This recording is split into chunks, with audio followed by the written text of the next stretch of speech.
Dans les archives poussiéreuses du tribunal de Richmond, une seule ligne griffonnée à l'encre délavée révèle l'une des tragédies les plus sombres de la Virginie antebellum. Contrat de transfert de propriété humaine établi suite à dette de jeu, incluant Mademoiselle Evangeline Hartwell, 17 ans, fille du débiteur. Cette phrase, rayée puis réécrite d'une main tremblante, cache une histoire qui ébranla les fondements moraux d'une société déjà corrompue par l'esclavage. Le document porte encore les traces de larmes séchées et de taches de whisky, témoins silencieux de la nuit où l'honneur d'une famille fut sacrifié sur l'autel de l'orgueil masculin. Avant de plonger dans ce récit troublant, je vous invite à vous abonner à cette chaîne qui explore les coins les plus sombres de l'histoire. Et dites-moi dans les commentaires de quelle ville vous nous écoutez. J'aimerais savoir d'où viennent les âmes courageuses qui osent affronter ces vérités enfouies. L'année 1847 marquait l'apogée de l'économie esclavagiste en Virginie. Les plantations de tabac s'étendaient à perte de vue le long des rives du fleuve James, et les familles patriciennes construisaient leur fortune sur le labeur forcé de milliers d'âmes enchaînées. Dans cette société où l'honneur masculin se mesurait en acres de terre et en têtes de bétail humain, les règles du jeu étaient aussi rigides que cruelles. L'aristocratie virginienne vivait selon un code non écrit, fait de traditions séculaires, de préjugés raciaux et d'une arrogance qui les aveuglait sur la fragilité de leur monde. Richmond, capitale de cet empire du tabac, brillait de tous ses feux en cette fin des années 1840. Ses rues pavées résonnaient du claquement des sabots des pur-sang. Ses salons bruissaient des conversations de l'élite politique et économique, et ses marchés aux esclaves constituaient l'un des plus importants du continent. La ville incarnait parfaitement les contradictions de l'époque, splendeur architecturale et barbarie institutionnalisée, raffinement culturel et déshumanisation systématique. La plantation Hartwell s'étalait sur près de 3000 acres dans le comté de Henrico, non loin de la capitale. Edward Hartwell, propriétaire de 52 esclaves et maître incontesté de ce domaine, incarnait parfaitement l'archétype du planteur virginien, fier, autoritaire et convaincu de la légitimité divine de son mode de vie. Sa fortune, héritée de 3 générations de planteurs prospères, semblait inébranlable aux yeux de ses contemporains. Sa demeure coloniale, aux colonnes blanches majestueuses, dominait une allée bordée de chênes centenaires, symbole tangible de sa réussite sociale. Les Hartwell comptaient parmi les familles fondatrices de la colonie, et leurs armoiries ornaient plusieurs bâtiments publics de Richmond. Edward lui-même siégeait au conseil d'administration de la First National Bank of Virginia et possédait des parts dans plusieurs compagnies de navigation fluviale. Son influence politique s'étendait jusqu'à Washington, où il entretenait des relations étroites avec plusieurs sénateurs démocrates favorables au maintien de l'esclavage. Mais sous cette façade de respectabilité se cachait un homme rongé par une passion destructrice, le jeu. Cette addiction avait commencé innocemment pendant ses années d'études à l'université de Virginie, où les parties de cartes entre étudiants issus de familles fortunées faisaient partie de la formation sociale. Progressivement, ce qui n'était qu'un divertissement mondain était devenu une compulsion irrépressible. Hartwell jouait non seulement pour l'argent, mais pour l'adrénaline du risque, pour cette sensation de toute puissance que lui procurait la possibilité de gagner ou de perdre des fortunes en une soirée. Chaque semaine, Hartwell participait aux parties de poker qui se tenaient dans l'arrière-salle du Gentlemen's Club de Richmond, un établissement select où se retrouvait l'élite locale. Ce club, fondé en 1823, occupait un hôtel particulier de style géorgien dans le quartier le plus huppé de la ville. Ses murs lambrissés de chêne avaient été témoins de plus de décisions politiques et économiques importantes que le Capitole lui-même. Ces soirées, officiellement dédiées aux affaires et à la politique, devenaient rapidement des arènes où s'affrontaient les égaux et se dilapidaient les patrimoines. L'atmosphère de ces réunions était chargée d'une tension particulière. Les participants, tous issus de la crème de la société virginienne, apportaient avec eux leurs rivalités, leurs ambitions et leurs secrets. Les enjeux dépassaient souvent le simple appât du gain pour toucher aux questions d'honneur, de prestige et de pouvoir. Un homme pouvait y perdre non seulement sa fortune, mais aussi sa réputation et son influence politique. Evangeline Hartwell, unique héritière du domaine, venait de fêter ses 17 ans au printemps de cette année fatidique. Élevée dans le cocon doré de la haute société virginienne, elle incarnait l'idéal de la jeune fille du Sud. Belle, éduquée, pieuse et parfaitement ignorante des réalités brutales sur lesquelles reposait son confort. Ses cheveux auburn cascadaient en boucles parfaites sur ses épaules, et ses yeux verts reflétaient une innocence que les événements à venir allaient définitivement ternir. Son éducation avait été confiée aux meilleures gouvernantes de Richmond, complétée par des séjours dans un pensionnat select de Charleston. Elle parlait couramment le français, jouait remarquablement bien du piano, peignait avec talent et maîtrisait tous les arts d'agrément requis d'une jeune fille de son rang. Sa correspondance avec ses amis révélait une personnalité vive et curieuse, tempérée par la discipline morale stricte de son époque. Evangeline entretenait avec son père une relation complexe, mélange d'affection sincère et de respect craintif. Elle admirait sa prestance, sa réussite sociale, son influence politique. Mais elle avait également remarqué ses sautes d'humeur inexpliquées, ses absences nocturnes répétées, et cette nervosité croissante qui l'habitait depuis quelques mois. Trop bien élevée pour poser des questions indiscrètes, elle se contentait d'observer et de s'inquiéter en silence. Dans les quartiers des esclaves, loin de la grande maison, vivait un homme dont le destin allait se mêler tragiquement à celui des Hartwell. Samuel, âgé de 35 ans, était considéré comme l'un des esclaves les plus précieux de la plantation. Forgeron de métier, il avait acquis une réputation qui dépassait largement les limites du domaine. Sa force physique exceptionnelle, sa maîtrise technique et surtout son intelligence remarquable en faisaient un bien d'une valeur inestimable sur le marché des esclaves spécialisés. Samuel était né libre dans le Maryland, fils d'un affranchi qui avait réussi à monter sa propre forge. Mais à l'âge de 15 ans, une accusation de vol fabriqué de toutes pièces par un concurrent blanc jaloux l'avait conduit à l'esclavage. Vendu aux enchères à Baltimore, il avait été acheté par le père d'Edward Hartwell, qui avait reconnu son potentiel exceptionnel. 20 années d'esclavage n'avaient pas entamé sa dignité ni son intelligence, mais elles avaient aiguisé sa compréhension des mécanismes du pouvoir et de l'oppression.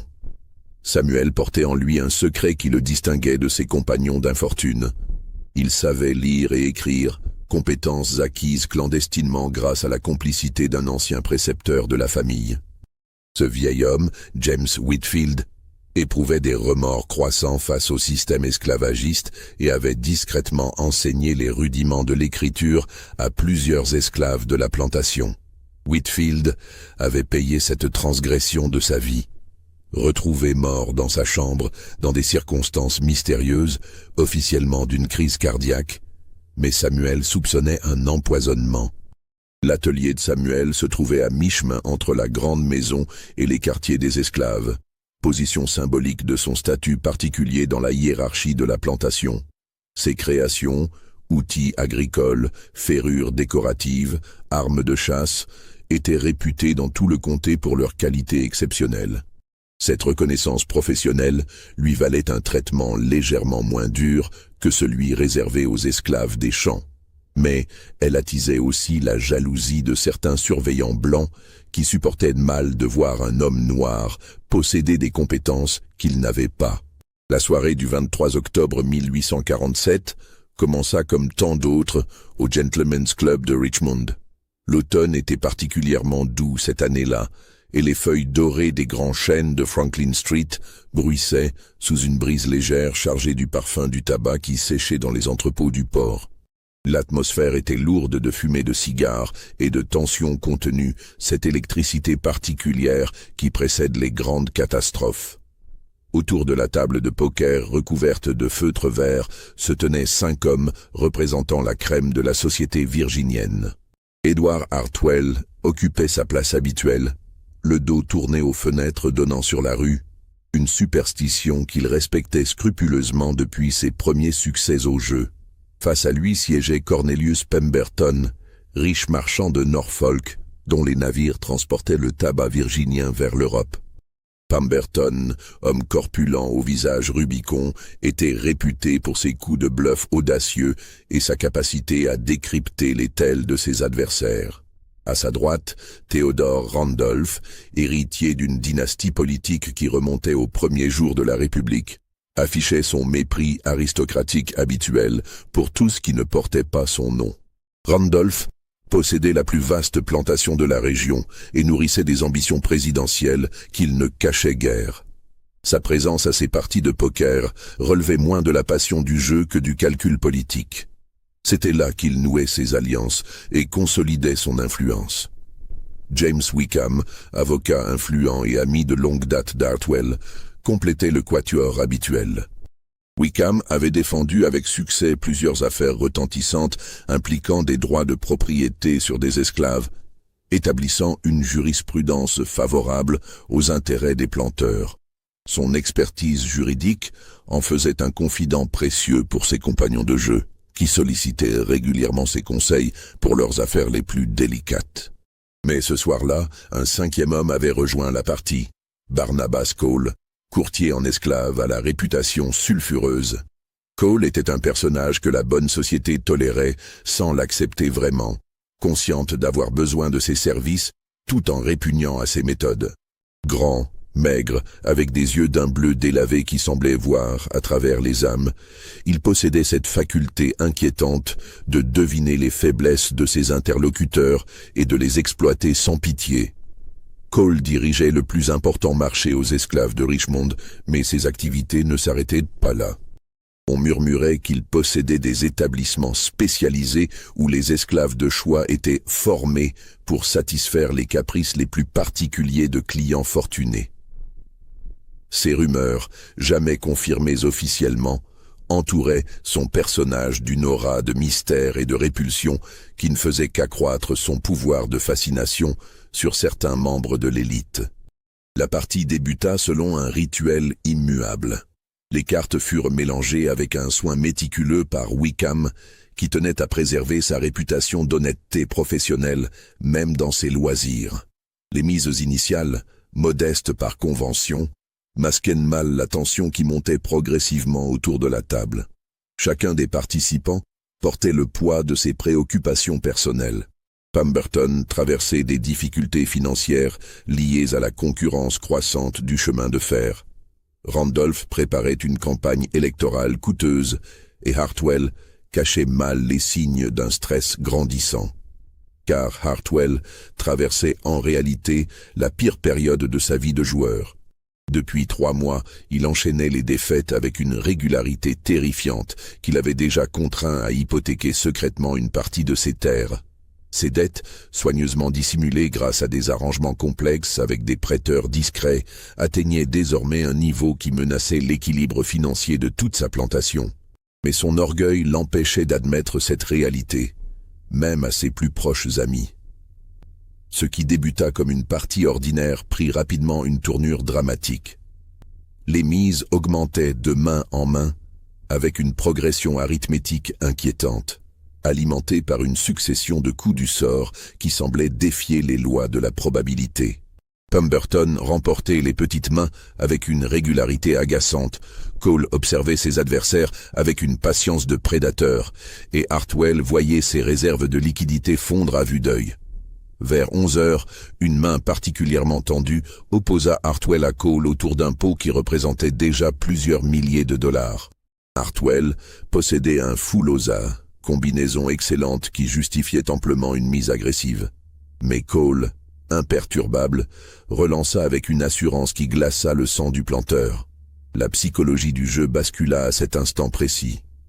Hartwell, au lieu de se coucher prudemment, interpréta l'attitude de Cole comme du bluff et poussa l'escalade jusqu'à ses dernières liquidités. Quand les cartes furent révélées, Cole dévoila posément un carré de dames qui pulvérisa les espoirs d'Hartwell. Le planteur encaissa le coup avec un stoïcisme de façade, mais ses compagnons remarquèrent la pâleur subite de son visage et le léger tremblement de ses mains. Pour la première fois de la soirée, un silence pesant s'abattit sur la table. Minuit approchait quand se présenta la main fatidique. Le hasard, ou la providence, offrit à Hartwell une quinte flush au roi de pique, combinaison rarissime et presque imbattable. Cette main providentielle lui apparut comme le moyen de récupérer toutes ses pertes d'un coup et de restaurer sa position dominante à la table. L'adrénaline du joueur compulsif submergea sa raison, et il vit dans cette opportunité la confirmation de sa destinée exceptionnelle. Malheureusement, Hartwell ne possédait plus assez de liquidité pour suivre la mise astronomique que venait de lancer Barnabas Cole. Le courtier qui avait accumulé les gains pendant toute la soirée venait de miser 15 000 $, une somme qui représentait le revenu annuel d'une plantation moyenne. Face à cette situation, un joueur raisonnable se serait couché, acceptant sa défaite avec dignité. Mais Hartwell n'était plus un homme raisonnable depuis longtemps. C'est alors qu'intervint la proposition qui allait sceller le destin de tant de vies. Cole, observant la détresse financière évidente d'Hartwell, suggéra avec un sourire carnassier d'accepter d'autres formes de garantie. « Votre Samuel vaut bien 10 000 $ sur le marché de Richmond », déclara-t-il d'une voix doucereuse. Sa réputation de forgeron exceptionnel en fait une pièce de choix que mes clients apprécieraient certainement. L'assistance retint son souffle. Même dans cette société habituée aux transactions les plus sordides impliquant des êtres humains, l'idée de parier un esclave au poker heurtait encore certaines sensibilités. Mais Hartwell, aveuglé par la certitude de sa victoire, accepta cette première transgression sans hésitation. Samuel représentait effectivement une valeur considérable, et sa perte pouvait être compensée par l'achat d'un autre forgeron. Mais 10 000 $ ne suffisaient pas à couvrir la mise de Cole. Il manquait encore 5 000 $, une somme que Hartwell ne possédait tout simplement pas. C'est alors que Cole porta l'estocade finale, laissant son regard se poser délibérément sur le portrait d'Evangeline qu'Hartwell portait toujours dans sa veste de soirée. « Une jeune fille de la beauté et de l'éducation de votre charmante Evangeline vaut certainement ces 5 000 $ manquants. » murmura Cole avec une onctuosité répugnante. Naturellement, il ne s'agirait que d'une garantie temporaire. Votre victoire certaine nous éviterait toute transaction définitive. Cette proposition traversa l'assemblée comme un coup de tonnerre. Wickham se leva à demi de sa chaise, prêt à intervenir pour ramener son ami à la raison. Pemberton et Randolph échangèrent des regards horrifiés, conscients d'assister à quelque chose qui dépassait largement les limites de la décence, même selon les standards élastiques de leur époque. Mais Hartwell, dans son aveuglement pathologique, ne vit que l'opportunité de transformer sa quasi-certitude en fortune colossale. Sa quinte flush au roi lui semblait invincible, une intervention divine pour récompenser sa persévérance face à l'adversité. Dans son esprit dérangé par des mois de défaite et d'humiliation secrète, cette main représentait sa rédemption absolue. D'une main tremblante, il signa un contrat improvisé que Wickham rédigea à contre-cœur, stipulant qu'en cas de défaite, Samuel et Evangeline deviendraient propriété de Barnabas Cole. L'avocat, horrifié par ce qu'il était en train d'écrire, tenta une dernière fois de dissuader son ami, mais Hartwell balaya ses objections d'un geste impatient. Les cartes furent dévoilées dans un silence de mort qui sembla durer une éternité. La quinte flush d'Hartwell s'étalait sur le feutre vert, magnifique et apparemment imbattable. 10, valet, dame, roi et as de pique. Un murmure admiratif parcourut l'assistance, et pendant un instant, il sembla que la Providence avait effectivement souri au planteur désespéré. Puis Cole révéla lentement ses cartes, une à une, avec la délectation sadique d'un bourreau qui savoure son moment de gloire. 10 de cœur, valet de cœur, dame de cœur, roi de cœur, et finalement dans un silence absolu, l'as de cœur qui complétait une quinte flush royale. La combinaison parfaite, celle qui ne peut être battue par aucune autre dans tout le panthéon du poker. Hartwell s'effondra sur sa chaise comme si on venait de lui tirer une balle dans le cœur. Son visage, d'abord livide, devint progressivement cramoisé, tandis que la réalité de sa perte s'imposait à lui. Autour de la table, ses compagnons de jeu évitaient soigneusement son regard, témoins involontaires d'une transaction qui les dégoûtait eux-mêmes mais qu'ils n'avaient pas su empêcher. Cole, impassible comme toujours, rangea soigneusement le contrat signé dans sa veste et se leva pour partir. « Je viendrai prendre possession de mes nouveaux biens demain à l'aube », déclara-t-il avec une politesse glaciale. « J'espère que mademoiselle Evangeline n'opposera pas de résistance excessive. Cela ne ferait que compliquer inutilement les choses pour tout le monde. » Sur ces mots, il disparut dans la nuit virginienne, laissant derrière lui un homme brisé et 4 témoins traumatisés par ce qu'ils venaient de voir. La partie continua encore quelques minutes par automatisme, mais le cœur n'y était plus. Un à un, les participants quittèrent le club, pressés d'échapper à l'atmosphère empoisonnée qui régnait désormais dans cette pièce où venait de s'accomplir l'impensable. L'aube du 24 octobre se leva dans un silence pesant sur la plantation Hartwell. Un brouillard épais montait du fleuve James, enveloppant la propriété d'un linceul grisâtre qui semblait préfigurer le deuil à venir. Édouard, qui n'avait pas fermé l'œil de la nuit, arpentait les couloirs de sa demeure comme un fantôme, incapable de trouver les mots pour expliquer à sa fille ce qui l'attendait. Chaque pas résonnait dans le silence oppressant de la grande maison, où même les domestiques semblaient pressentir la catastrophe imminente. Dans sa chambre à l'étage, Evangeline préparait innocemment sa toilette matinale, ignorant tout du drame qui se jouait. Elle avait remarqué l'absence de son père au dîner de la veille, mais les absences nocturnes d'Édouard n'étaient pas rares, et elle les attribuait à ses responsabilités d'homme d'affaires. Ce matin-là, elle choisit sa plus belle robe, un ensemble de soie bleue assorti à ses yeux, en prévision d'une visite à sa tante de Richmond, prévue dans l'après-midi. Barnabas Cole arriva ponctuellement à 7 heures, accompagné de 4 hommes armés et d'un chariot bâché tiré par 2 chevaux noirs. Sa réputation de courtier sans scrupules n'était plus à faire dans la région, mais peu de gens connaissaient réellement l'étendue de ses activités. On murmurait qu'il possédait un établissement spécialisé dans les faubourgs de Richmond, où les esclaves de choix étaient formés pour satisfaire les caprices les plus sordides de clients fortunés. Ces rumeurs, soigneusement entretenues par Cole lui-même, lui servaient à la fois de protection et de réputation. Ses méthodes brutales et son mépris total pour la dignité humaine en faisaient un personnage craint et détesté, mais dont les services étaient secrètement recherchés par ceux qui préféraient ne pas salir directement leurs mains. Cole avait bâti son empire en exploitant cette hypocrisie fondamentale de la société esclavagiste, condamnait publiquement les excès tout en les tolérant privément. La confrontation entre Hartwell et sa fille demeure l'un des moments les plus douloureux de cette tragédie, un de ces instants où l'âme humaine révèle ses abîmes les plus profonds.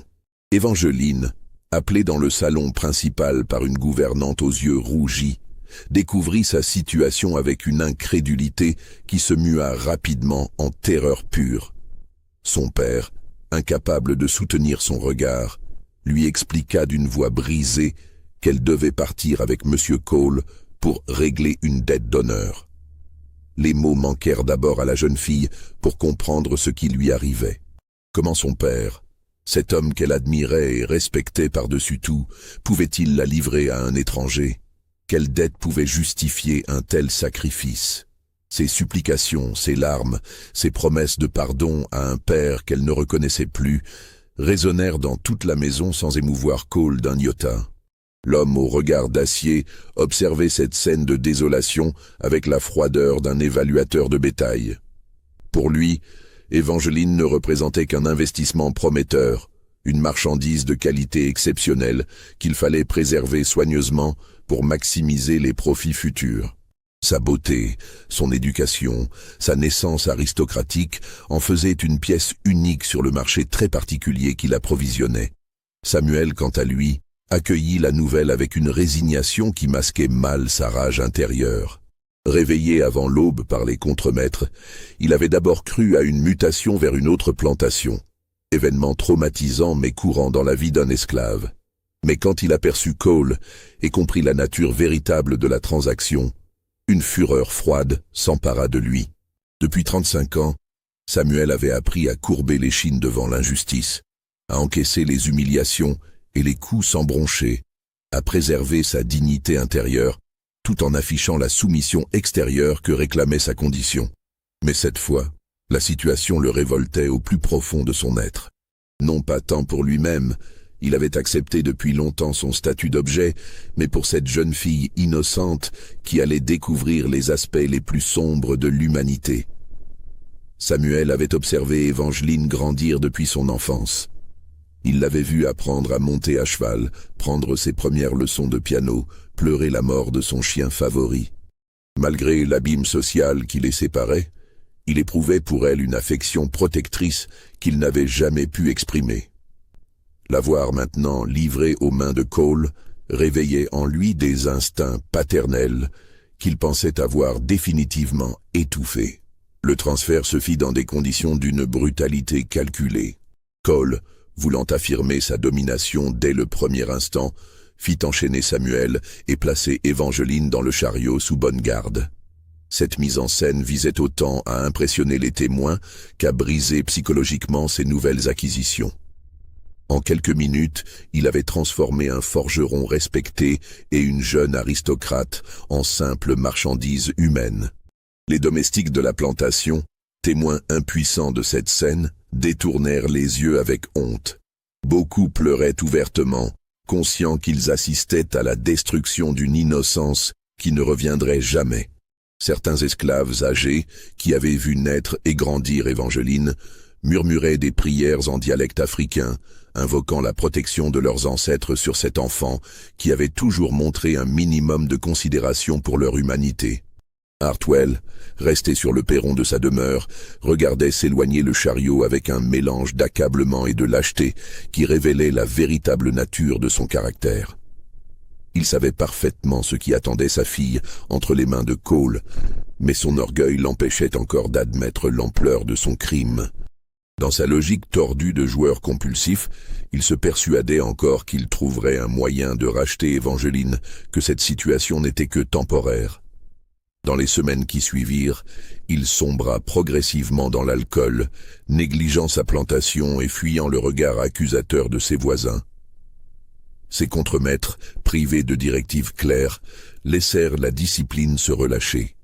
Les champs de tabac, mal entretenus, commencèrent à donner des signes de dépérissement. La propriété tout entière semblait frappée d'une malédiction qui rongeait sa prospérité d'antan. Car la nouvelle de cette transaction ignoble se répandit rapidement dans tout le comté, malgré les tentatives de discrétion des participants au jeu. Les commérages de salon en salon, les confidences de domestique à domestique, les murmures dans les églises, tout concourait à diffuser l'histoire de l'homme qui avait vendu sa fille au poker. Même dans cette société habituée aux pires excès de l'esclavage, un tel acte dépassait les limites de l'acceptable. Plusieurs familles respectables cessèrent immédiatement toute relation avec Hartwell. Sa place habituelle à l'église se vida progressivement, ses invitations mondaines se tarirent, et sa réputation, jadis irréprochable, fut définitivement ternie. Le ostracisme social frappa la famille Hartwell avec une violence qui surprit même ses plus féroces détracteurs. En quelques semaines, un nom respecté depuis 3 générations devint synonyme d'infamie et de déshonneur. James Wickham, rongé par les remords d'avoir rédigé le contrat fatal, tenta à plusieurs reprises de convaincre Hartwell de racheter sa fille à Cole, mais le courtier, conscient de tenir un atout majeur, avait fixé un prix de rachat astronomique, 50 000 $, qu'il savait parfaitement inaccessible aux planteurs ruinés. Cette somme représentait plus de 3 fois la valeur réelle d'Evangeline sur le marché, mais Cole jouait un jeu plus subtil que la simple spéculation commerciale. L'établissement de Barnabas Cole occupait un bâtiment discret de 3 étages dans Cedar Street, une rue mal famée du quartier industriel de Richmond, à l'écart des regards indiscrets de la bonne société. Cette ancienne filature de coton, reconvertie après la crise économique de 1837, avait conservé ses murs épais et ses fenêtres étroites qui en faisaient une forteresse impénétrable aux curiosités extérieures. Officiellement répertorié comme un pensionnat pour domestiques spécialisés, il abritait en réalité un commerce bien plus sordide qui prospérait dans l'ombre de la respectabilité virginienne. Les étages supérieurs servaient de chambres privées où les clients fortunés venaient assouvir leurs fantasmes les plus inavouables, tandis que le rez-de-chaussée abritait les formations destinées à préparer les esclaves à leur nouveau rôle. Cole avait organisé son établissement selon une hiérarchie stricte qui reflétait sa compréhension perverse de la nature humaine. Au sous-sol, des cellules individuelles hébergeaient les récalcitrants en cours de rééducation. Au premier étage, des dortoirs spartiates accueillaient les esclaves en formation. Les étages supérieurs, luxueusement aménagés, constituaient le cœur commercial de l'entreprise. L'architecture intérieure avait été soigneusement modifiée pour servir les desseins de Cole. Des cloisons mobiles permettaient de reconfigurer l'espace selon les besoins. Des passages secrets reliaient les différentes pièces, et un système de surveillance discret permettait au maître des lieux de garder un œil constant sur ses pensionnaires et ses clients. Cette organisation révélait l'esprit méthodique et calculateur d'un homme qui avait fait de la dégradation humaine une science exacte. Evangeline fut installée dans une chambre du 2e étage, spartiate mais propre, avec une fenêtre donnant sur une cour intérieure murée. Cette pièce, d'environ 12 pieds carrés, contenait un lit étroit, une table de toilette rudimentaire et une chaise en bois. Les murs blanchis à la chaux ne portaient aucune décoration, et l'unique fenêtre était équipée de barreaux discrets mais efficaces. Cole, calculateur jusqu'au bout, avait compris que sa nouvelle acquisition représentait un investissement considérable qui nécessitait une approche particulière. Il ne pouvait se permettre d'abîmer prématurément une marchandise d'une telle valeur. Evangeline possédait tous les attributs recherchés par sa clientèle la plus fortunée. Beauté raffinée, éducation aristocratique, innocence préservée, et surtout cette aura de respectabilité sociale qui ajoutait un frisson particulier à la transgression. Cole savait qu'il tenait là une pièce unique qui pourrait lui rapporter une fortune si elle était correctement préparée. Les premiers jours furent consacrés à briser psychologiquement la résistance de la jeune fille selon une méthode que Cole avait rodée au fil des années. Cette approche mêlait privations calculées, humiliations subtiles et menaces voilées, le tout orchestré avec la précision d'un tortionnaire expérimenté. Evangeline, élevée dans le respect absolu de l'autorité masculine et la soumission aux convenances sociales, se retrouvait désemparée face à cette nouvelle réalité où sa condition sociale ne lui offrait plus aucune protection. Le processus de déshumanisation commençait dès l'arrivée. Cole confisquait tous les effets personnels de ses nouvelles acquisitions, remplaçant leurs vêtements par une tenue uniforme grise et anonyme. Les bijoux, souvenirs familiaux, lettres personnelles, tout ce qui reliait la victime à son ancienne identité, disparaissait dans les coffres de l'établissement. Cette dépossession matérielle visait à accompagner et faciliter la dépossession psychologique qui suivrait.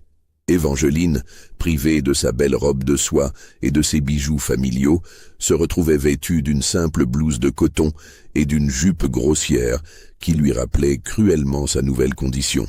Cole lui avait également fait couper ses magnifiques cheveux au burn, prétextant des raisons d'hygiène, mais visant en réalité à la défigurer symboliquement et à détruire sa confiance en elle.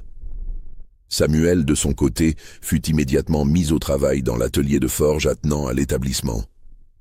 Cole avait reconnu ses compétences exceptionnelles et comptait bien les exploiter au maximum. Cet atelier, installé dans une annexe de la cour intérieure, servait à la fois d'outil de production. Cole vendait les créations de Samuel sur le marché de Richmond et d'instruments de contrôle psychologique. Le forgeron travaillait sous la surveillance constante d'un garde armé, mais Cole lui accordait une relative liberté de mouvement dans l'enceinte de l'établissement. Cette apparente confiance masquait en réalité un calcul cynique. Samuel gardait constamment un œil protecteur sur Evangeline et cette préoccupation constituait la meilleure garantie de sa docilité. Cole savait que le forgeron ne tenterait rien qui puisse mettre en danger la jeune fille. C'est durant cette période que Samuel prit une décision qui allait bouleverser le cours des événements. Utilisant ses compétences de lecture et d'écriture tenues secrètes, il commença à rédiger clandestinement un témoignage détaillé de ce qui se passait dans l'établissement de Cole. Chaque soir, à la lueur d'une chandelle volée, Il consignait minutieusement les atrocités dont il était témoin, les noms des clients, leurs perversions, leurs crimes. Ce travail de documentation relevait autant de la thérapie personnelle que de la stratégie de résistance. Samuel avait compris que la mémoire seule ne suffirait pas à préserver le témoignage de ces horreurs. Il fallait des preuves écrites, des noms, des dates, des détails précis qui rendraient impossible tout déni futur. Son expérience de l'esclavage lui avait appris que les puissants ne craignaient rien tant que la vérité mise par écrit. Mais Samuel ne se contentait pas d'écrire. Il organisait également un réseau de résistance parmi les autres esclaves de l'établissement. Ces hommes et ces femmes, brisés par des années de servitude et d'humiliation, trouvaient en lui un leader naturel capable de raviver leur espoir. Sa force physique impressionnante, sa réputation de forgeron exceptionnel et surtout son intelligence évidente en faisaient un personnage respecté même dans cet enfer. Progressivement, un plan d'évasion commença à prendre forme, centré autour du sauvetage d'Evangeline. Samuel avait identifié plusieurs faiblesses dans le système de sécurité de Cole. Les rondes des gardes suivaient un horaire prévisible, certaines serrures étaient anciennes et facilement crochetables, et la proximité du fleuve James offrait une voie d'évasion naturelle pour qui connaissait les courants et les passages. Mais Samuel était trop intelligent pour se contenter d'un plan d'évasion qui ne ferait que déplacer le problème. Il savait que Cole possédait des relations suffisamment étendues pour les retrouver rapidement, et que leur fuite ne ferait qu'aggraver leur châtiment futur. Il fallait viser plus haut, détruire définitivement Cole et son ignoble commerce de manière si spectaculaire qu'aucune résurrection ne soit possible. Pendant ce temps, dans sa plantation délaissée, Edward Hartwell sombrait chaque jour davantage dans un mélange d'alcool et de remords qui rongeait sa santé mentale et physique. Les bouteilles de whisky du Kentucky s'accumulaient dans son bureau, témoin silencieux de sa déchéance progressive. Ses mains tremblaient désormais en permanence, ses yeux s'étaient creusés, et son teint avait pris cette couleur jaunâtre caractéristique des grands buveurs. Les remords le torturaient, alimentés par les lettres anonymes qu'il recevait régulièrement, décrivant avec une précision glaçante le sort réservé à sa fille. Ces missives, dont il ne soupçonnait pas qu'elles émanaient de Samuel, arrivaient avec une régularité terrifiante qui suggérait une surveillance constante de ses faits et gestes. Chaque lettre apportait de nouveaux détails sur les formations subies par Evangeline, sur les clients qui venaient l'évaluer, sur les projets que Cole nourrissait à son égard. L'une de ces lettres, arrivée au début du mois de novembre, contenait des détails si précis et si horrifiants qu'Hartwell comprit enfin l'ampleur de sa responsabilité.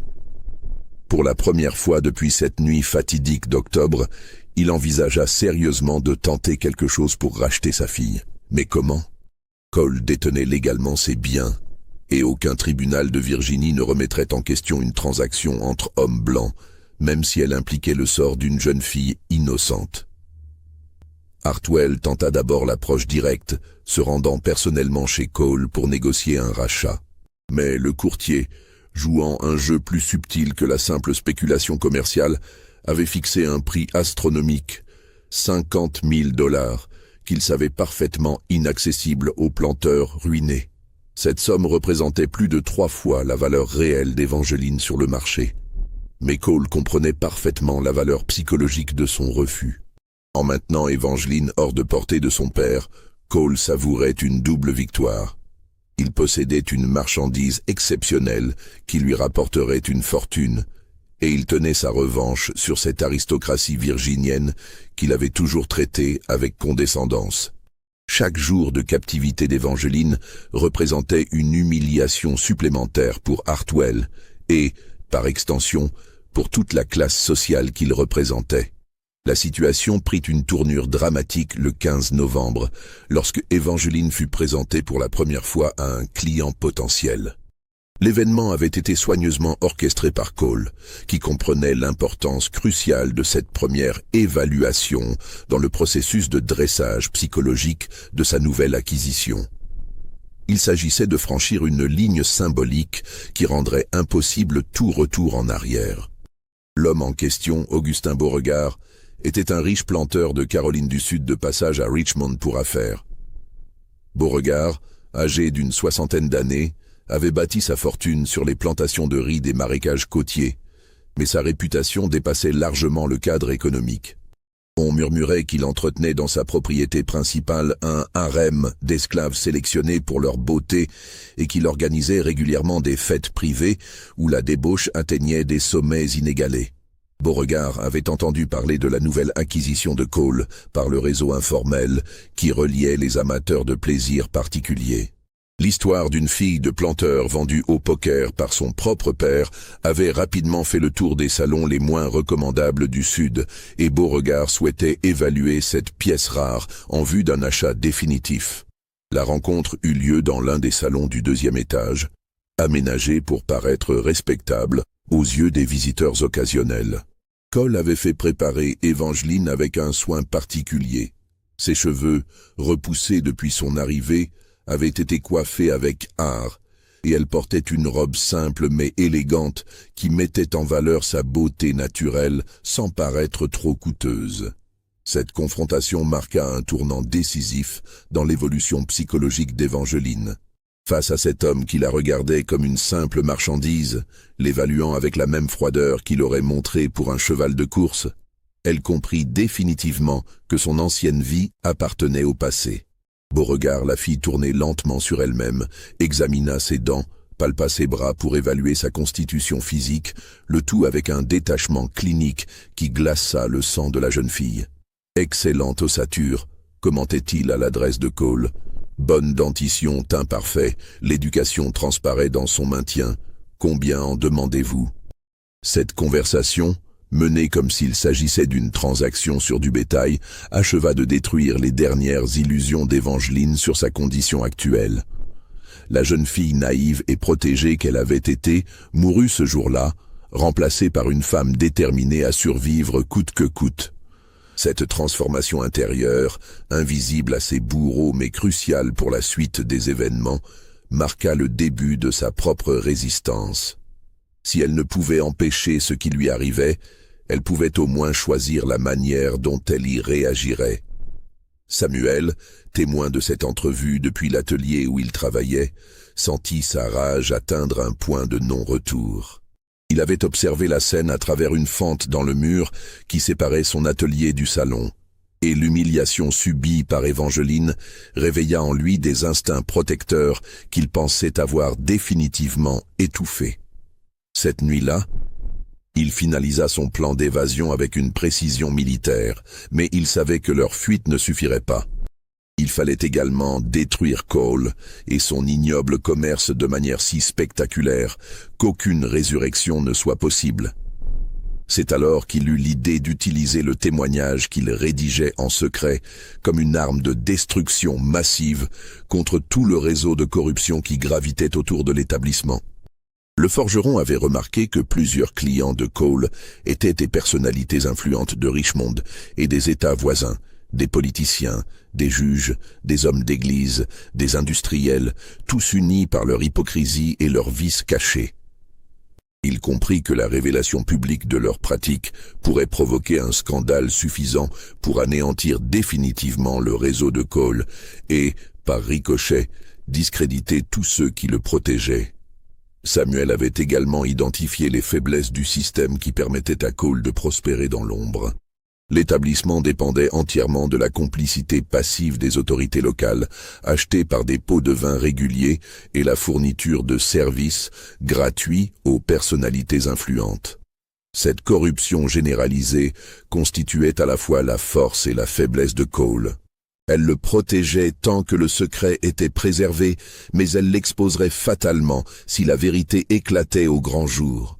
Mais Samuel ne pouvait agir seul. Il lui fallait un allié à l'extérieur, quelqu'un capable de faire bon usage de ces informations et suffisamment courageux pour affronter les représailles qui ne manqueraient pas de suivre. C'est alors qu'il pensa à Jeremiah Patterson, un journaliste abolitionniste de Baltimore, connu pour ses enquêtes courageuses sur les dérives du système esclavagiste. Patterson avait déjà publié plusieurs articles retentissants dénonçant les aspects les plus sordides de l'esclavage, bravant les menaces et les intimidations, avec un courage qui forçait l'admiration même de ses ennemis. Son journal, le Baltimore Sun, jouissait d'une réputation d'intégrité qui rendait ses révélations particulièrement crédibles auprès de l'opinion publique du Nord. Le défi consistait maintenant à faire parvenir le témoignage de Samuel jusqu'à Patterson sans éveiller les soupçons de Cole. Le forgeron élabora un plan audacieux. Il cacherait ses écrits dans une commande spéciale, un fer à cheval marqué de symboles particuliers, qui serait livré à un forgeron complice de Baltimore, ayant des connexions avec le mouvement abolitionniste. Si ces révélations vous donnent des frissons, n'hésitez pas à laisser un pouce vers le haut et dites-moi dans les commentaires ce que vous pensez qu'il va arriver à Evangeline et Samuel. Leurs destins sont-ils scellés ou trouveront-ils un moyen d'échapper à cette tragédie? Le plan se mit en branle au début du mois de décembre, profitant de l'effervescence commerciale qui précédait les fêtes de fin d'année. Samuel, exploitant la confiance que Cole lui accordait en raison de ses compétences exceptionnelles, proposa de fabriquer une série de fers à cheval spéciaux pour une commande importante. Il affirma que ces pièces, marquées de signes distinctifs, gravés selon une technique secrète qu'il avait développée, permettraient d'identifier facilement les chevaux de prix de la clientèle fortunée. Cole, toujours soucieux de satisfaire sa riche clientèle et d'explorer de nouvelles sources de revenus, approuva immédiatement le projet. L'idée de proposer des services annexes à ses clients l'intéressait, d'autant que la réputation de Samuel garantissait la qualité du travail. Le forgeron travailla jour et nuit pour créer une pièce parfaite à l'extérieur, mais creuse à l'intérieur, capable de dissimuler plusieurs feuilles de son témoignage soigneusement repliées. La technique employée par Samuel relevait du génie artisanal. Il avait forgé le fer en 2 parties qu'il avait ensuite soudées avec une précision telle que la jointure était indécelable à l'œil nu. L'intérieur creux pouvait contenir une 20aine de pages pliées, protégées de l'humidité par une enveloppe de cuir huilé. Les symboles gravés sur l'extérieur n'étaient pas décoratifs, mais constituaient un code que seuls certains initiés du mouvement abolitionniste pouvaient déchiffrer. Le fer fut ensuite expédié à Baltimore sous couvert d'une commande ordinaire, accompagné d'une facture rédigée dans les règles qui ne pouvaient éveiller aucun soupçon. Samuel avait prévu chaque détail de l'opération, y compris un système de code permettant de vérifier que le colis était bien arrivé à destination et avait été remis aux bonnes personnes. Parallèlement, Evangeline commençait elle aussi à préparer sa propre forme de résistance, bien différente de celle de Samuel, mais tout aussi dangereuse pour Cole. Les semaines passées dans l'établissement avaient aiguisé son intelligence naturelle et révélé une force de caractère insoupçonnée que son éducation protégée avait jusque-là dissimulée. Elle avait appris à décrypter les habitudes de ses gardiens, à mémoriser les allées et venues des clients, et surtout, à identifier leurs faiblesses psychologiques. Cette observation minutieuse relevait autant de l'instinct de survie que de la stratégie consciente. Evangeline comprenait qu'elle devait connaître parfaitement son environnement si elle voulait avoir une chance de s'en échapper un jour. La jeune fille avait notamment remarqué que Cole lui-même n'était pas insensible à son charme, malgré ses prétentions de professionnalisme glacial. Elle avait surpris plusieurs fois son regard s'attarder sur elle avec une expression différente de celle qu'il réservait à ses autres marchandises. Cette faiblesse, minime mais réelle, représentait peut-être sa seule chance de survie. Evangeline décida d'exploiter cette vulnérabilité, non pas pour obtenir sa liberté, elle savait que c'était impossible dans l'immédiat, mais pour gagner suffisamment de confiance et de liberté de mouvement pour pouvoir agir le moment venu. Cette stratégie exigeait une maîtrise de soi extraordinaire. Elle devait jouer la séduction sans jamais se compromettre définitivement, maintenir l'intérêt de Cole sans satisfaire ses désirs. Le jeu était d'autant plus dangereux qu'Evangeline naviguait en terrain complètement inconnu. Son éducation aristocratique ne l'avait pas préparée à ce genre de manipulation psychologique, et elle devait improviser en s'appuyant uniquement sur son intelligence naturelle et son instinct de survie. Chaque geste, chaque regard, chaque parole devait être calculé pour maintenir l'équilibre précaire qui lui permettait de survivre. Le 20 décembre 1847, Baltimore fut secoué par la publication d'un article retentissant dans le Baltimore Sun qui allait ébranler les fondements de la société esclavagiste de tout l'État de Virginie. Jeremiah Patterson venait de révéler l'existence d'un réseau de prostitution esclavagiste impliquant plusieurs personnalités de premier plan de Virginie et des États voisins, dans un article d'une précision et d'une virulence qui stupéfièrent même les lecteurs les plus aguerris. L'article intitulé « Les palais secrets de Richmond » quand l'élite du Sud achète l'innocence s'étalait sur 3 colonnes à la une du journal et se poursuivait sur 2 pages intérieures. Patterson avait travaillé pendant des semaines pour vérifier chaque information, recouper chaque témoignage et présenter un dossier d'une solidité juridique inattaquable.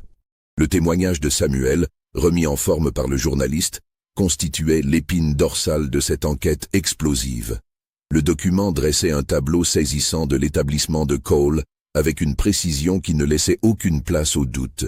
Les noms des clients réguliers, leurs préférences particulières, les sommes versées, les services demandés, et surtout, l'histoire tragique d'Evangeline Hartwell, fille de planteur vendue au poker par son propre père.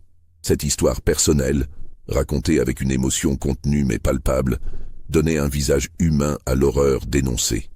Patterson avait également inclus des témoignages d'autres victimes du réseau, recueillis grâce aux informations fournies par Samuel.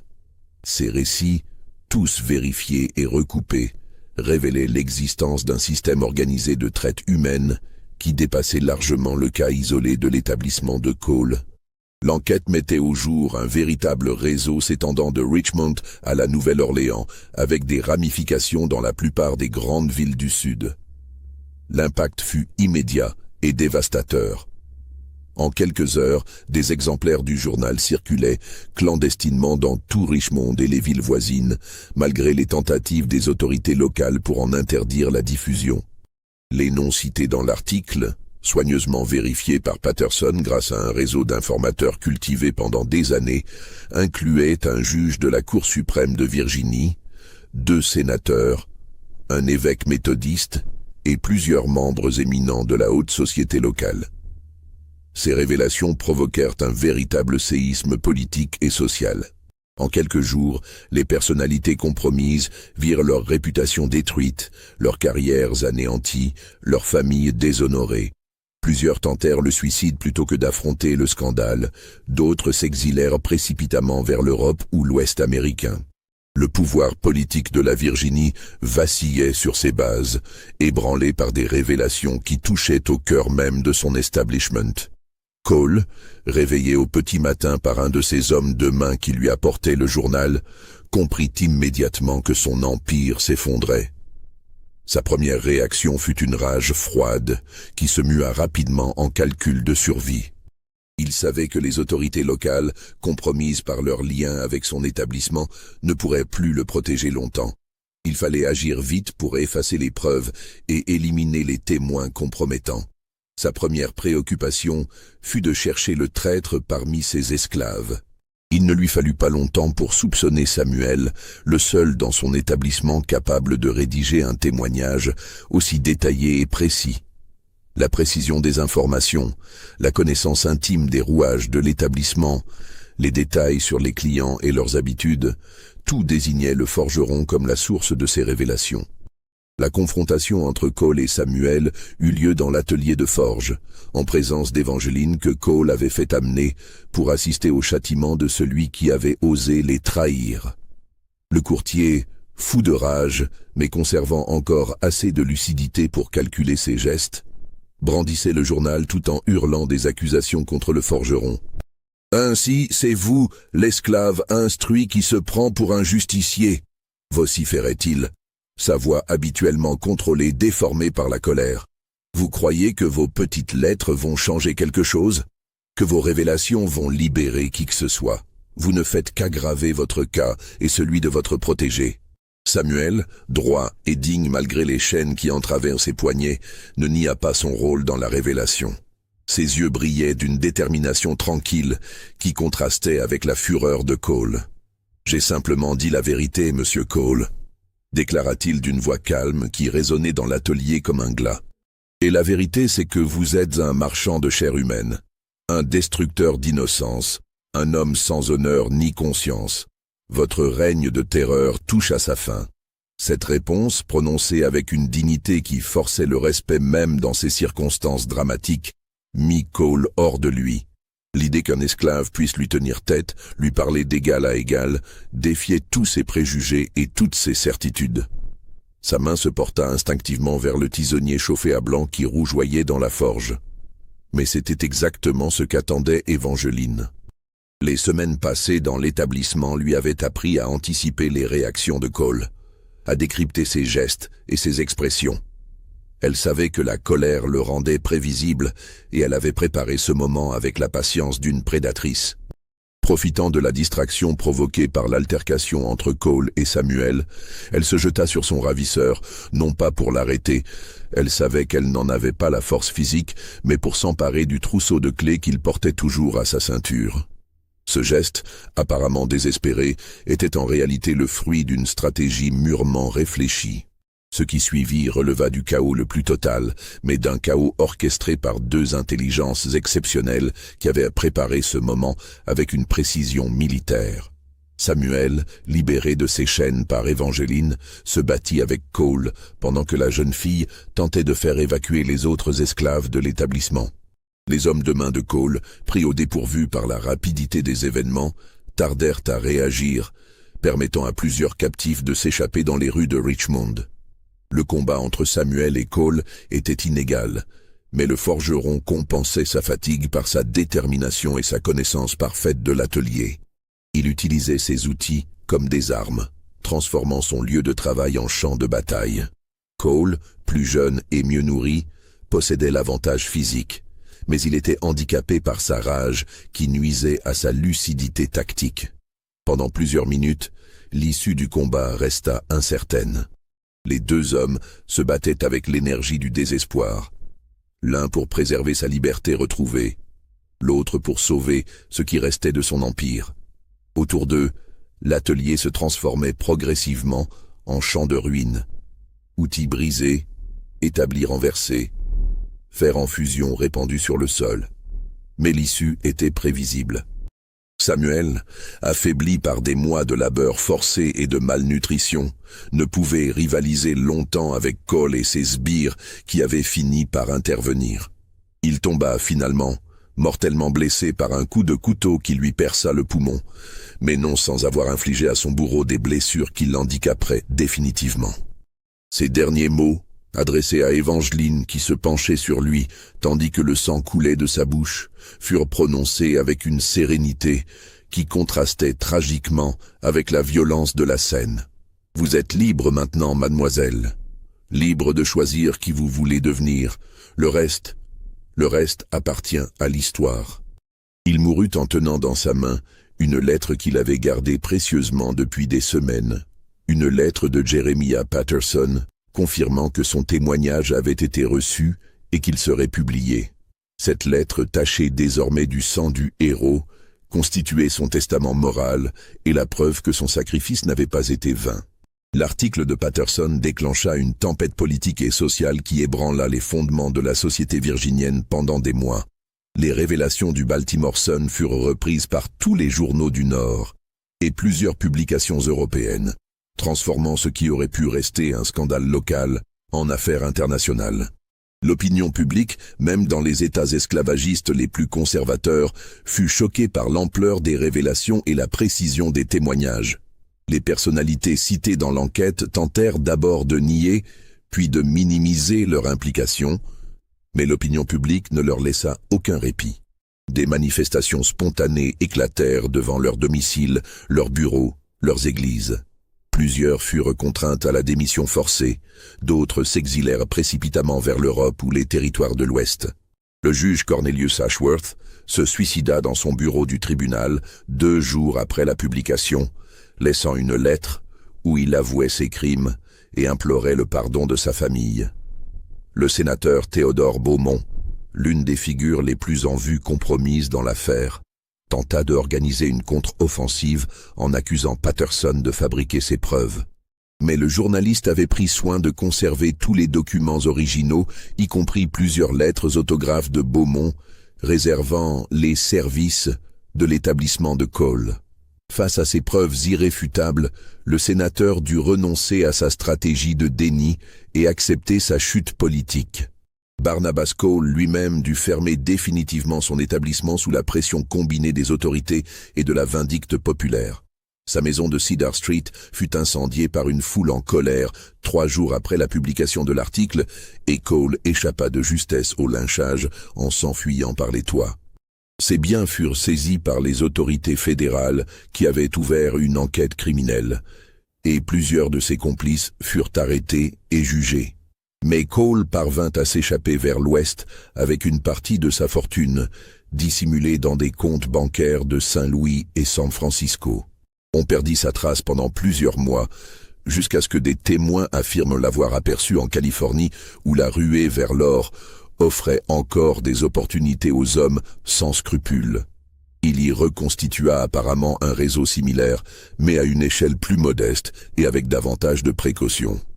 Edward Hartwell, dont le rôle dans cette tragédie avait été largement médiatisé par l'article de Patterson, ne survécut pas longtemps au déshonneur public qui s'abattit sur lui. L'homme qui avait jadis incarné la respectabilité de l'aristocratie virginienne devint du jour au lendemain le symbole de sa décadence morale. Sa plantation fut assiégée par des journalistes, des curieux et des familles de victimes qui venaient lui demander des comptes. Les créanciers, enhardis par le scandale et certains de ne plus avoir à ménager un homme désormais sans influence, se ruèrent sur ses biens. Les hypothèques secrètes qu'Hartwell avait contractées pour financer sa passion du jeu furent révélées au grand jour, exposant l'étendue de sa ruine financière. En quelques semaines, 3 générations d'accumulation de richesses furent dispersées aux enchères. Hartwell fut retrouvé mort dans sa plantation, au matin du 15 janvier 1848, officiellement d'une crise cardiaque selon le médecin légiste. Mais les mauvaises langues parlèrent de suicide, pointant du doigt la bouteille de laudanum vide trouvée près de son corps et l'absence de tout témoin de ses derniers instants. Sa lettre d'adieu adressée à Evangeline ne fut jamais rendue publique, mais son contenu transpira dans les cercles mondains de Richmond.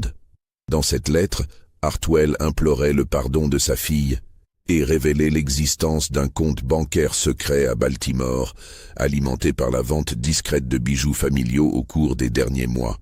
Cette somme, modeste mais non négligeable, était destinée à permettre à Evangeline de refaire sa vie loin de la Virginie si elle parvenait un jour à recouvrer sa liberté. Cette ultime marque de repentir témoignait peut-être d'un reste de conscience paternelle chez un homme qui avait sombré dans les abîmes de l'égoïsme.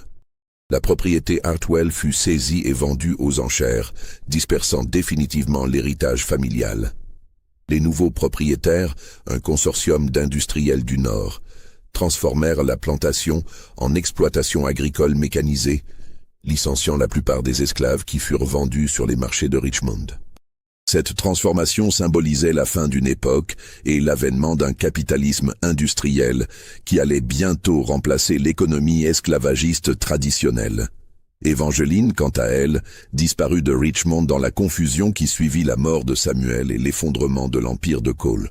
Plusieurs témoins contradictoires affirmèrent l'avoir vue dans les circonstances les plus diverses, embarquant sur un navire à destination de New York, montant dans une diligence vers l'ouest, ou encore se dirigeant à pied vers les montagnes de Virginie occidentale. Cette multiplicité de témoignages suggérait soit une fuite particulièrement bien organisée, soit une série de confusions alimentées par l'émotion du moment. La vérité sur sa disparition ne fut jamais établie avec certitude. Certains affirmaient que des membres du mouvement abolitionniste l'avaient secrètement évacuée vers les États libres du Nord, où elle aurait pu refaire sa vie sous une nouvelle identité. D'autres supposaient qu'elle avait péri dans l'incendie de l'établissement de Cole, victime de la violence aveugle qui avait suivi les révélations. Une troisième hypothèse, plus romantique, voulait qu'elle se soit enfuie avec l'aide de complices pour venger la mort de Samuel. Cole, lui-même, interrogé des années plus tard par des détectives privés engagés par la famille d'une autre victime, affirma qu'Evangeline avait disparu pendant la nuit qui avait suivi la mort de Samuel. Il prétendait qu'elle avait profité du chaos pour s'échapper, mais refusait de donner plus de détails, invoquant le secret professionnel. Cette version, évidemment suspecte venant de sa part, ne permit pas d'élucider le mystère. L'histoire aurait pu s'arrêter là, n'eût été un détail troublant découvert des années plus tard dans les archives du Baltimore Sun. En 1855, un archiviste du journal tomba par hasard sur une série de lettres signées E.H. et adressées à Jeremiah Patterson. Ces lettres, datées de 1848 à 1854, remerciaient le journaliste pour son article et lui fournissaient des informations détaillées sur d'autres réseaux de traite similaires dans différents États. L'écriture de ces lettres, d'une élégance remarquable et d'une précision juridique surprenante, suggérait fortement qu'elles émanaient d'une personne éduquée, ayant une connaissance intime des rouages de l'esclavage et des milieux où il prospérait. Plus troublant encore, plusieurs de ces missives contenaient des détails sur des affaires jamais rendues publiques, des noms de complices que seules les victimes directes pouvaient connaître, et des descriptions précises d'établissements clandestins que les autorités n'avaient jamais réussi à localiser. Ces informations permirent à Patterson de publier une série d'articles complémentaires qui démantèlèrent progressivement tout un réseau de traite humaine s'étendant de Richmond à la Nouvelle-Orléans. Chaque révélation était étayée par des preuves d'une précision remarquable. Documents, témoignages, détails sur les méthodes employées, noms des responsables et de leurs protecteurs politiques. Patterson lui-même, interrogé discrètement à ce sujet avant sa mort en 1860, se contenta de sourire mystérieusement en déclarant « Certaines victimes trouvent des moyens inattendus de transformer leur tragédie en instruments de justice. Il arrive que la souffrance forge des combattants plus redoutables que n'importe quelle armée. » Quand on lui demanda s'il avait jamais rencontré personnellement E.H., il répondit simplement « J'ai correspondu avec beaucoup de gens courageux pendant ma carrière. Tous n'avaient pas besoin de révéler leur identité pour accomplir leur mission. » Ces lettres cessèrent brusquement d'arriver au début de 1855, coïncidant étrangement avec l'adoption du Fugitive Slave Act, qui rendait la traque des anciens esclaves plus systématique et efficace dans tout le territoire américain. Cette loi fédérale, qui obligeait tous les citoyens à collaborer à la capture des fuyards, avait considérablement durci les conditions de vie des anciens esclaves dans les États libres. Leur auteur disparut alors définitivement des archives historiques, emportant avec lui ou elle le secret de sa véritable identité et de ses motivations profondes. Cette disparition soudaine alimenta encore davantage les spéculations sur l'identité réelle d'E.H. et sur son sort final. Aujourd'hui encore, 175 ans après ces événements, les historiens débattent de l'authenticité de ces documents et de l'identité réelle d'E.H. Certains y voient la preuve qu'Evangeline Hartwell avait non seulement survécu à son calvaire, mais qu'elle avait consacré sa vie à lutter contre le système qui l'avait détruite. Cette hypothèse s'appuie sur plusieurs indices troublants. La signature E.H., qui correspond parfaitement aux initiales d'Evangeline Hartwell, la connaissance intime des milieux esclavagistes révélée par les lettres, et surtout cette précision remarquable dans la description des mécanismes de corruption qui protégeaient les réseaux de traite. D'autres historiens préfèrent y voir une coïncidence troublante ou l'œuvre d'un mystificateur particulièrement bien informé, peut-être un ancien complice de Cole qui aurait voulu se racheter en livrant ses anciens associés. Cette théorie s'appuie sur le fait qu'aucune trace officielle d'Evangeline n'a jamais été retrouvée après sa disparition de Richmond, et que l'idée d'une jeune fille de 17 ans devenant une espionne efficace contre l'esclavage paraît romanesque. Une troisième école de pensée, plus nuancés, suggèrent que les lettres pourraient émaner d'un réseau de résistants dont Evangeline aurait fait partie, sans en être nécessairement l'unique auteur. Cette hypothèse expliquerait la diversité des informations contenues dans les lettres et leur précision technique, qui dépassait probablement les compétences d'une seule personne. Ce qui demeure indiscutable, c'est l'impact durable de cette tragédie sur la conscience collective de la Virginie antebellum et de l'ensemble des États-Unis. L'affaire Hartwell, comme on l'appela rapidement dans la presse, révéla au grand jour les excès d'un système déjà condamné par l'histoire.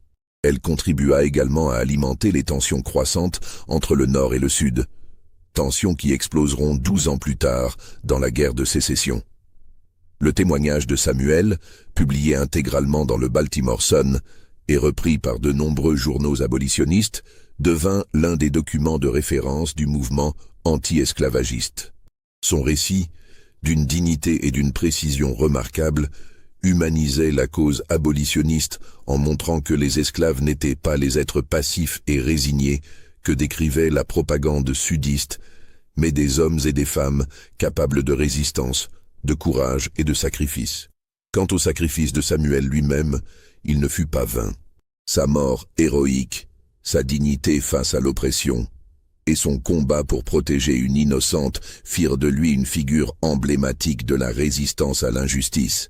Plusieurs communautés afro-américaines du Nord adoptèrent son nom comme symbole de leur lutte pour la liberté, et des écoles furent baptisées en son honneur. Dans le petit cimetière de couleur de Richmond, une tombe anonyme porte cette simple inscription gravée dans un granit gris. Ici repose un homme qui choisit la vérité plutôt que la soumission. 1812, mai 1847. Les anciens de la communauté affirment qu'il s'agit de la sépulture de Samuel, mais aucun document officiel ne peut le confirmer, les registres de l'époque ayant été perdus dans des circonstances mystérieuses. Chaque année, au 20 décembre, anniversaire de la publication de l'article de Patterson, quelqu'un dépose des fleurs fraîches sur cette tombe. Les fleurs choisies, des roses blanches et des œillets rouges, correspondent traditionnellement au code utilisé par les réseaux d'aide aux esclaves fugitifs pour signaler un refuge sûr. L'identité de ce visiteur mystérieux n'a jamais été élucidée, malgré plusieurs tentatives de surveillance discrète. Cette tradition se perpétua jusqu'en 1865, date de l'abolition officielle de l'esclavage, puis reprise sporadiquement pendant la période de reconstruction. Les dernières fleurs furent déposées en 1875, marquant peut-être la mort naturelle de celui ou celle qui honorait ainsi la mémoire de Samuel. Un dernier mystère entoure cette histoire. En 1890, lors de travaux de rénovation de l'ancien emplacement de l'établissement de Cole, les ouvriers découvrirent une cache murée contenant plusieurs documents. Parmi eux se trouvait un carnet relié en cuir portant les initiales EH, gravées en lettres dorées. Ce carnet, rédigé dans une écriture féminine élégante, contenait ce qui semblait être le journal intime d'Evangeline pendant sa captivité. Les dernières pages de ce journal décrivaient avec une précision glaçante les événements qui avaient conduit à la mort de Samuel et à la chute de Cole. Mais le document s'arrêtait brutalement au 20 décembre 1847, jour de la publication de l'article de Patterson, laissant le sort final d'Evangeline dans un mystère complet. Plus troublant encore, une note manuscrite était glissée entre les dernières pages, rédigée dans la même écriture, mais d'une encre visiblement plus récente. Cette note, datée du 1er janvier 1855, contenait ces simples mots: « La justice de Samuel est accomplie, il peut reposer en paix. E.H. » Cette histoire vous a-t-elle bouleversé autant qu'elle continue de bouleverser les historiens? Pensez-vous qu'Evangeline Hartwell ait réellement survécu pour devenir une combattante de l'ombre contre l'esclavage? Ou cette théorie n'est-elle qu'un beau mythe pour adoucir une tragédie trop brutale? La découverte de ce carnet apporte-t-elle des preuves définitives ou ne fait-elle qu'épaissir le mystère? Laissez vos réflexions en commentaire. Abonnez-vous pour ne manquer aucun de ces récits historiques troublants. et partager cette histoire avec tous ceux qui s'intéressent aux zones d'ombre de notre passé. Car parfois, la réalité dépasse la fiction dans sa capacité à nous glacer le sang et à nous interroger sur les abîmes de l'âme humaine.